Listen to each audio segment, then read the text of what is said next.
Despite the fact that the UN truce has eased the work of aid agencies to reach wider number of war-affected people, international reports warn that the threat of famine still haunts lives of Yemenis across the country. This report has more details.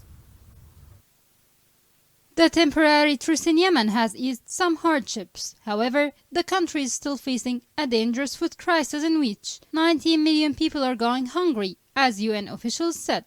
The acting director for operations and advocacy in the UN Office for Coordination of Humanitarian Affairs said that the war in Ukraine is driving up prices of food and other commodities worldwide, as well as straining global supply chains. She added, Yemen is particularly vulnerable to these kinds of shocks because almost everything it needs, including nearly all its food, must be imported. According to her statement, food prices have risen 10% since February, on top of a sharp rise last year. She said the Ministry of Planning forecasts a jump of 50% by year's end, which would make food unaffordable for many citizens. The United Nations and its aid partners reach 11 million people each month with assistance, but due to severe funding shortfalls, they have already reduced rations to 8 million people. Programs to provide nutrition, health care, clean water, and sanitation are also struggling for cash, just as the World Food Programme reports that the global fuel and food crisis has increased the cost